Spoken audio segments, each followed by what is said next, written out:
Welcome back, guys. In this exclusive interview with His Excellency, Mr. Peter Obi, he lambasted President Tinubu over bad economic policies that the president has implemented over the past few months that he has taken over power. So, watch this outburst of Peter Obi against this president government. You'll be shocked at the kind of things he's going to bring to light in this particular conversation. Okay, so let's listen to Mr. Peter Obi. Worry you the amount of money that is going to agencies like they're going to fritter away taxpayers' money?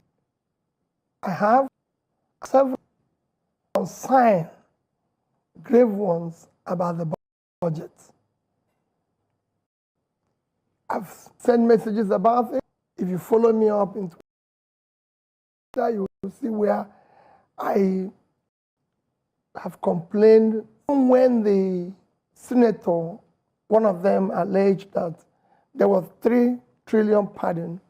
I did make a humble appeal that that budget be taken back and looked at to ensure that the right things are there, because you could see it clearly that the budget. Now I'll give you a few examples which I've highlighted. The budget of, say, National Library. A country the size of Nigeria does not have a national library to date. We have the National Assembly trying to build its own library for about 15 billion naira, when the budget of National Library is not up to 1 billion. That is where the whole nation, and I'm sure the amount of their own library cumulatively, if we put all the universities together, you have budget of, again, National Assembly Clinic being 15 billion naira. When, if you put together the entire teaching hospitals, which is, in quotes, the height of our healthcare, if you put teaching hospital of our foremost universities, Ibadan, Nsukka, University of Nigeria, Ahmadu Bello, Lagos, is less than the budget of the capital budget, is less than the budget of National Assembly Clinic. I can go on and on. The Ministry of Science as a ministry, the entire capital budget is about 6 billion. When the budget of the car park of House of Rep and the Senate is about 6 billion. So the priority of the government is to create car park. It's totally much more important. misplaced in today's system. And if you've seen that the pardon, which they said is not true, have now become even a reality. Because if you go where you are now seeing in places of like National Space Research Development Agency, and you're now seeing 80 million for dust bins in Oyo, 80 million for sensitization of unwanted pregnancy, 170 million for sensitization for traditional rulers on peace and conflict resolution in space agency. So what space agency got to do with traditional rulers? You can believe it. You're now seeing where we have about 300 million over a national news agency of Nigeria for tricycles and school renovation. And you can go on and on and on and seeing things like that. And you ask yourself, how did we come here? Like I've always said, government needs to prioritize our small resources in key development areas, which are health, education, and per capita, pulling people out of poverty. And these areas are not getting enough support. If you talk about your health care, the most important part of your health care is your primary health care. That is the foundation. We have today overtaken India in infant mortality, 7 times our population, and the capital budget of our primary health care for the whole nation is about 59 billion. The cost of our presidential jet at 100 million is about 160 billion. That is 3 times our primary health care. And this is not the only private jet that the president No, has. just the new one we purchased. Just the new one. They said it's 100. We don't know the actual figure because they need to reconfigure it and everything. So when you say they need to reconfigure it, are you suggesting the numbers are being massaged? I don't know what is happening because nobody knows. We now live in an era where nobody knows what is happening. All you know is that you wake up in the morning, they tell you, we've bought these new cars, nobody. That is why I keep saying we must go back to the parliamentary system of governance. Even if we have to maintain the presidential system, we have to include where everything have to be explained. But when you say parliamentary, you know that the Constitution of Nigeria says it's a presidential system. Are you by any means suggesting that there is a need, or you're suggesting and supporting those who say there is a need for a national conference where we decide a new constitution for Nigeria?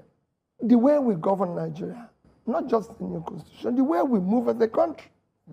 Yes, I support that. But then we need to also have, we can keep, even if we keep the presidential, there must be a bit of tweak to the parliamentary setting where it will be properly explained, all these expenditures, because the waste is incredible. What we are going through now is never imagined.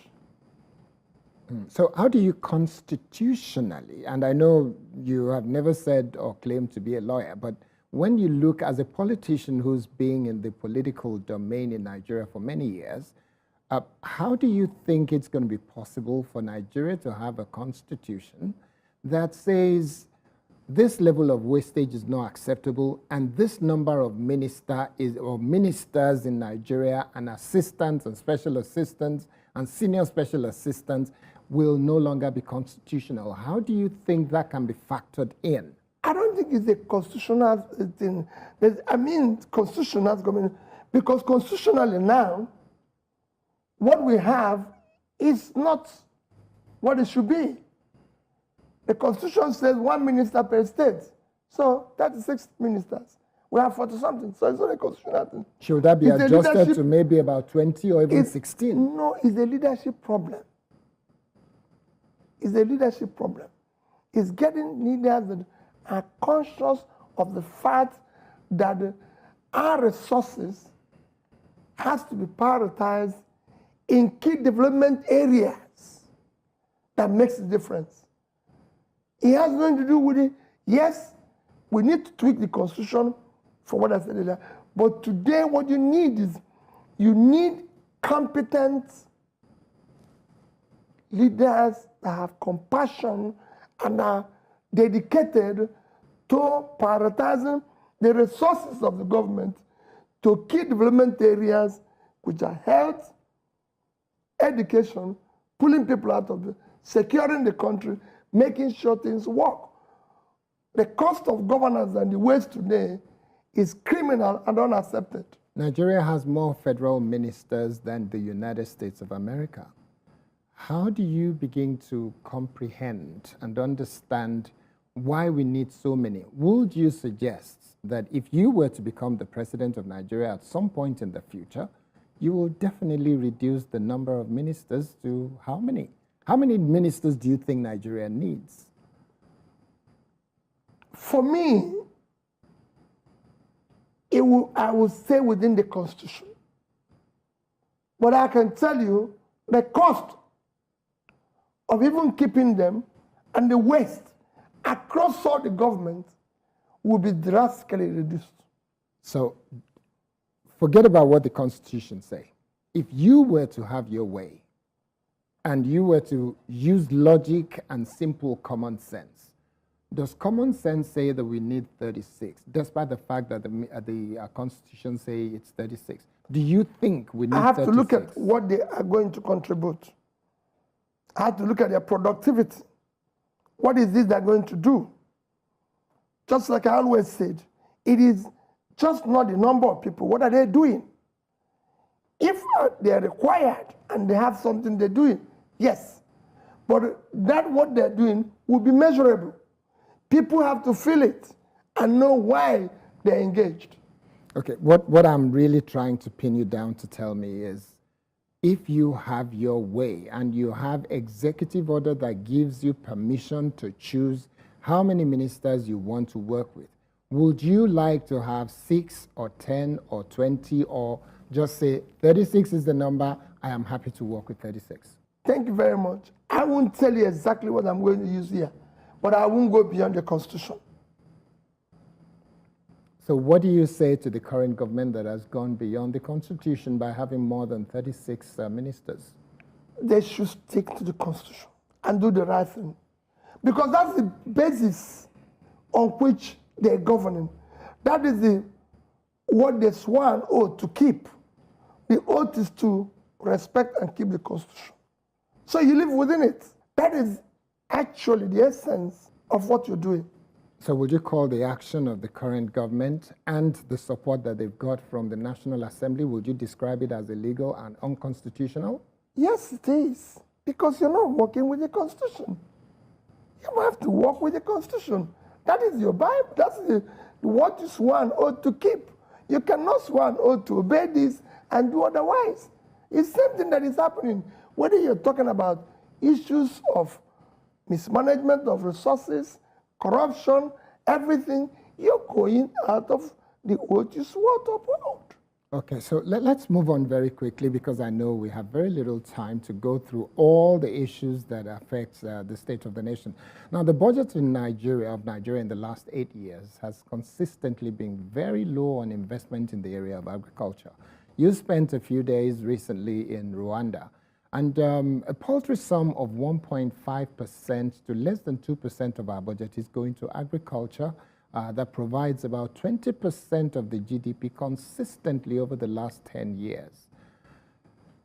What is your feeling about this, and what kind of number do you think this government should be looking at in terms of percentage of the 23, 25 trillion naira that is being budgeted for the entire nation? How much do you think should be going to agriculture, and why? Well, let me you were even generous to them to say it's about 1.5. I don't think it's about 1.5, because the budget of agriculture this year is 362.9 billion, 363 billion, and the entire budget is about 28 point something, so it's about 1.3 trillion. So we're generous by giving them more. But for me, let me go back to my position on agriculture. Is to say that the two most critical area in Nigeria that is actually giving us the crisis is personal insecurity and food insecurity. And by solving food insecurity, you would have done a lot in dealing with personal or human insecurity. Because today, from the all records, you have 38 million people on the verge of extreme hunger. And you have huge number of your poverty capital of the world. So by going to deal with food insecurity, you're going to invest in agriculture, which will solve hunger, which is one of your biggest crises today being 109 out of 120-something countries measures hungriest country. You're going to solve your hunger.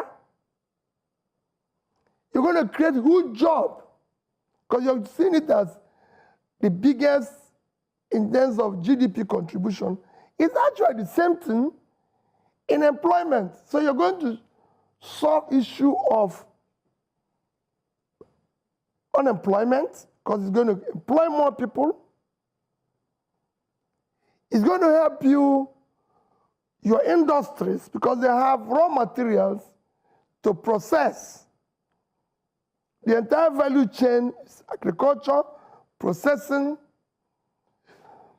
marketing, and of course, till it gets to the table where people eat. So you're going to be dealing with that entire value chain, which will create jobs. It's going to help you to deal with the issue of inflation, because the biggest contributor to inflation today, negatively, is food inflation. By having more product, you're going to bring it down. You're going to be saving money you use in importation of food products, again helping your foreign exchange stability.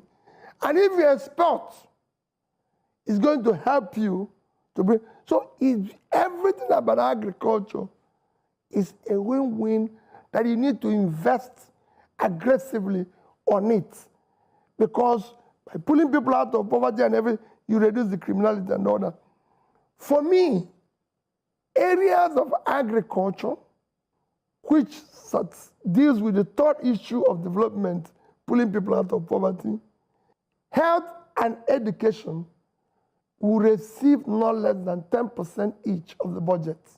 And it's important. But if you look at what we have said about agriculture, if you look at your agriculture today, with a budget of 263 billion naira, in fact, out of that 363 billion, the actual thing that you're investing is 252.8, under 253 in capital budget.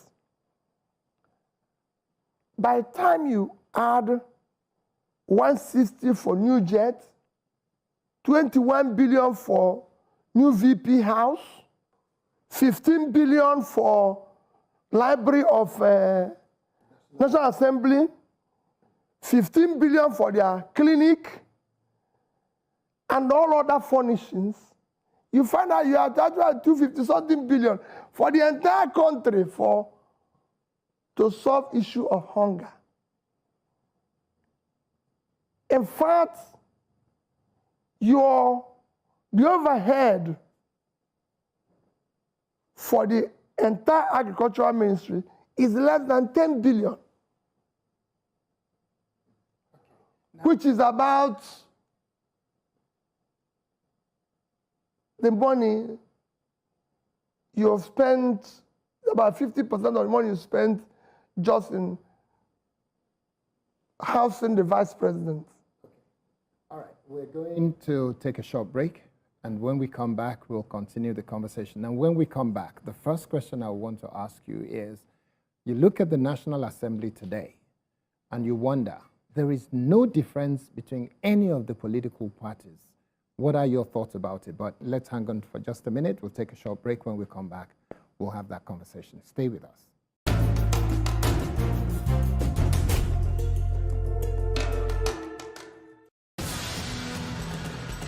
News on the go, live reports, real-time updates, unfiltered stories. I'm Bernard Akede. This is News Central.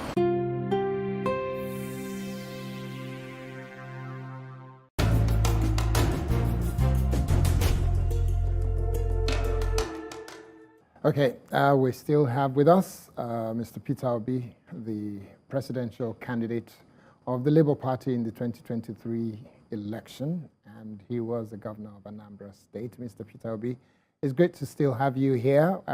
We don't have a very long time, so we'll make use of the limited time that we've got to have you in our studios here at News Central in this exclusive interview.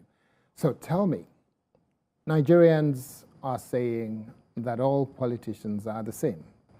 In just a few minutes ago, you were invited to our newsroom and you told the young journalists, all of them that work for News Central, you told them that the problem of Nigeria is not Nigeria, it is politicians. That is the problem of Nigeria.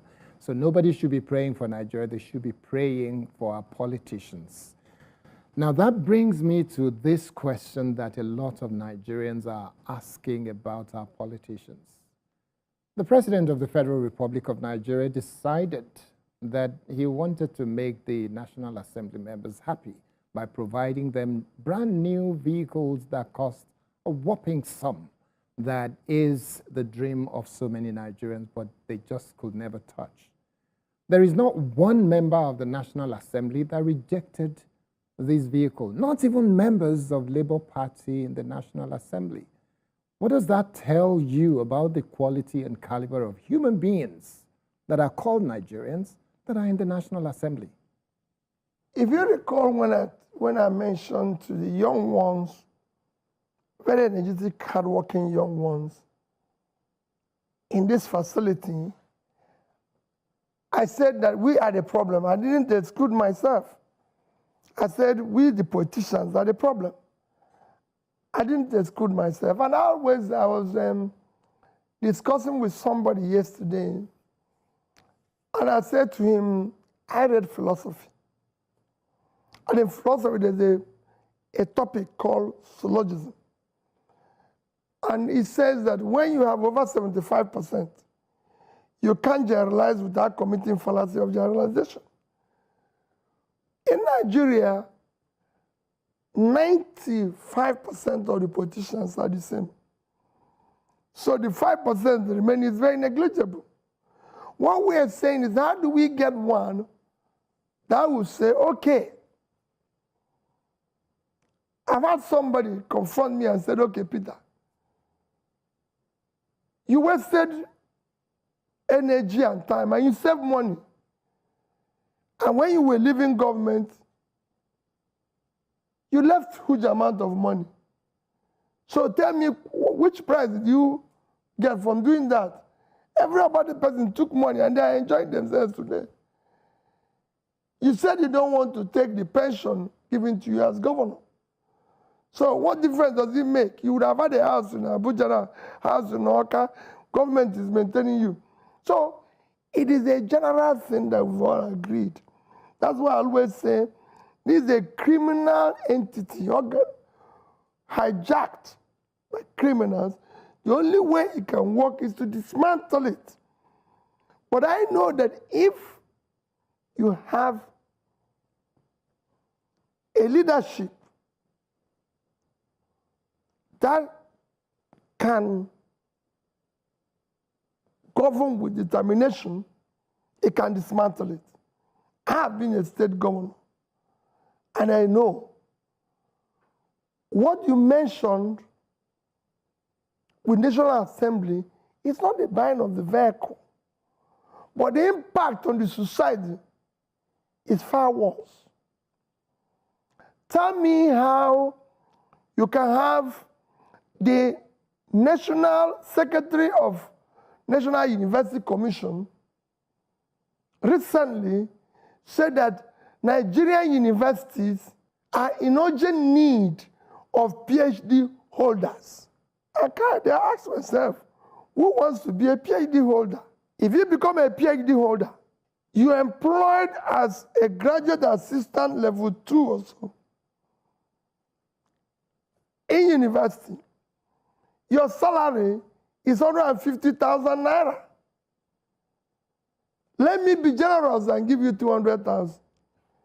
That means in 1 year, you earn 2.4 million. Let's say it's 2.5 million. 2.5. If you decide as a PhD holder with 2.5 million naira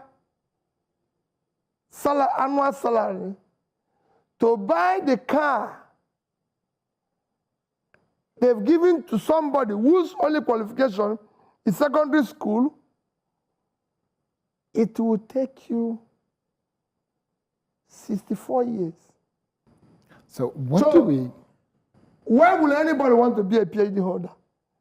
The level of criminality amongst our politicians is a disincentive to people who want to study. When we talk about corruption, the reason why, because this is corruption, the reason why it is bad for society is that corruption kills entrepreneurship. Nobody thinks in a corrupt country. I said every day, why will I work hard to create a business and suffer to grow the business when I can make more money from being a politician? So you don't see people struggling to build business. Corruption kills professionalism. Why am I going to work hard to MPhD, research to be a professor?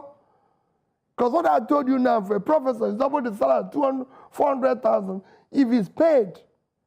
Why will I struggle to be a professor?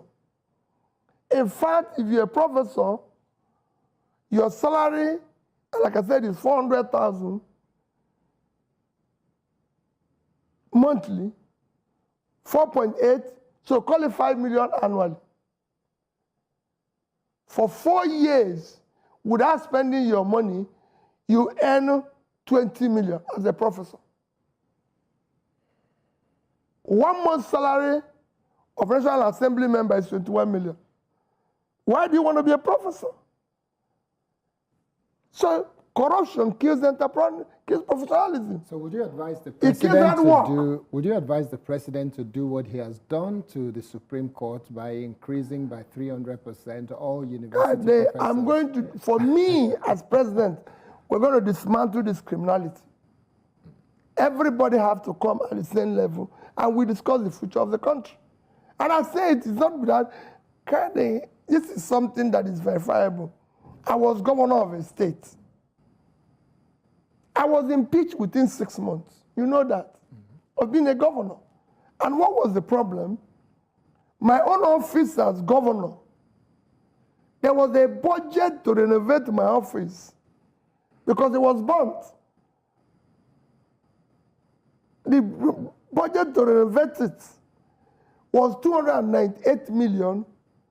I spent 42,300,000. That was my number one offense.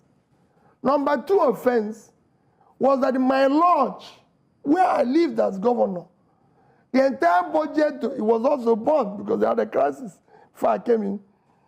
The budget to renovate the office was 486 million. I spent 81 million in doing everything. That was my second offense. The third offense was that I was saving money.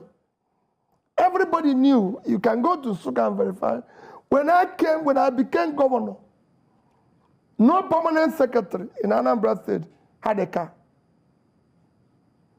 No judge had a car. And I said, no. I went to Pijo. It's still on record that I was about the highest number of Pijo ever bought by government. When I was governor, I went there and said, supply us 50 vehicles, 406. And in my first year, for 4 years, the vehicle I used as governor, it was 406. Permanent secretary, everybody was using the same car. 406 for the 4 years. In my first tenure, you can go, these are things that you can go and verify. And we shut down the office of First Lady because they had more money than some of my ministries. I said, hey, wait a minute. What is this? Nobody voted this woman. It's my wife. We love her. We live in the same house. But he didn't campaign. Nobody voted for her. He should have had her own convoy, even with ambulance and everything, creating additional confusion that was not supposed to exist. We shut it down. Let me go back to the budget that was initially proposed as 27.5 trillion, while 28.7 trillion was passed by the National Assembly and signed by the President. Who do we blame for those situations where we are bleeding money for every questionable things while our debt continues to skyrocket and we're struggling with high fuel costs, high food costs, high inflation, and people are saying we're hungry. Where do we put the blame? Squarely on the man who is in charge. President Bola Ahmed Tinubu. Period. Nobody else. He is the man voted for. He is the man they declared the winner. Why did you say they declared him winner? Well, he was declared the winner. Okay. Yes, he is the one who is responsible. No other person. That's why I told you I was impeached. Because I was the man they elected. That's why I can abolish First Lady office, abolish everywhere, and determine that I'm going to change this place. And I can do that comfortably. Look at our debt rising irresponsibly. There's nothing wrong in borrowing. Borrowing for any government globally is accepted. People make reference with every other country today. I've compared so many countries with the issue of borrowing. Even countries people cite, like Singapore. Singapore today owes over 100% of their GDP. But they have a clear law that all borrowed money must be for investment. Japan owes over 200% of their GDP in debt. But the money Japan borrowed, most of their debts, apart from being domestic, were used for the economy and the people of Japan. And today, the highest holder of US treasuries, up until maybe 2 years ago, I don't know what happened. China, every other person we reference, have huge debts. But you could see where those debts were invested in. Today, we are the number 3 highest debtor to World Bank. That happened within the past 1 year. We actually estimated that the way we are going will soon be number 1 highest debtor. The projection is that we'll have more than 150 trillion. A country without anything to show for it. A country like Bangladesh is within those 3 highest debtors of World Bank. But they could see the difference. It is very clear. In 2015, let me not go back for that. 2015, when this APC government started, our debts was a third of what it is today. We are now over $100 and something billion. We're now in a situation where we can't explain what happened, but just look at a country like Bangladesh. In 2015, they had huge debts with a GDP of 195 billion and per capita of about 1,300. Today, Bangladesh, as of 2023, is with a GDP of over $460 billion, with a per capita of over 2,500. Nigeria in 2005 had a GDP of over nearly 500 billion, with per capita of over 2,500. Today, our per capita is just about a little bit over 1,000. Okay. That is the crisis you face. And we have tripled our debts. That means the money we borrowed were all either swallowed by snakes, pythons, tortoise, monkey, lots of things. That's why we are now in this new song of go, where people put the money, the elephants even follow that ate the money, because the man goes to parties. Okay. So it's a crisis situation. Okay, the go one really got me. Okay, we'll take a short break, Mr. Peter Obi. It's great to have you here. We'll take a short break, then we'll go on the home run. We're still having here on News Central Exclusive Mr. Peter Obi as our guest and the one I'm having this conversation with. When we come back, the conversation continues.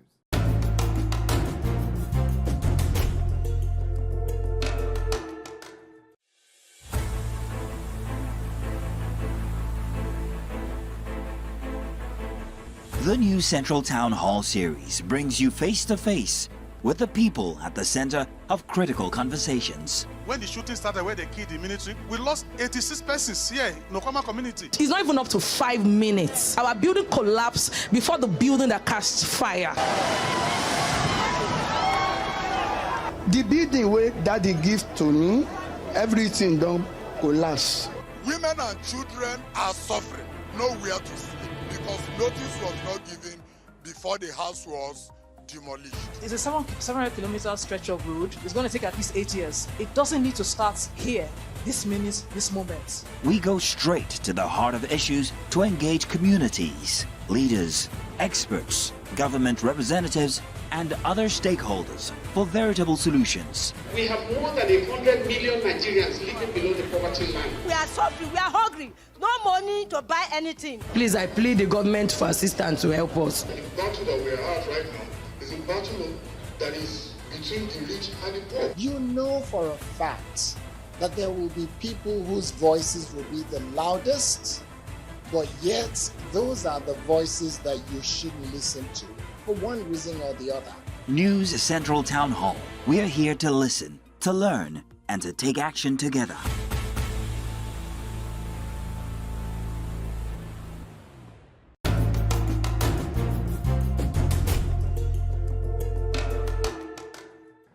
You're welcome back. It's good to have Mr. Peter Obi, the presidential candidate of the Labour Party in the 2023 election, to have him live in our studio today. It's a thing of joy to have you, Mr. Peter Obi. Thank you very much for being with us. So let's move quickly. I want to talk about the fuel subsidy. But before I do that, let me ask you a question that just requires a very short and straightforward answer. You've said that our politicians are...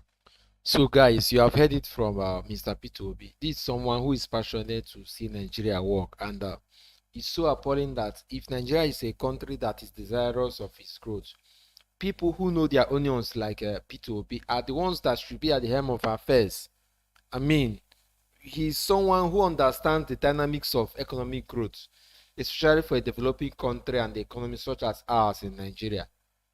So, but it's quite unfortunate that he has not been given that chance to rule the nation. I think he's someone with a vision who really has what it takes to push things and make things happen positively that will impact the lives of the common man. But the blunders of President Tinubu's administration will not allow the current administration to do the right things. There are so much cabals, not just in the oil sector, but in diverse areas of the economy and the nation. And it's quite unfortunate. If Nigeria continues on this particular trajectory of poor economic policies, there's nothing that you're going to see other than failure and gross economic flops across different strata of the society.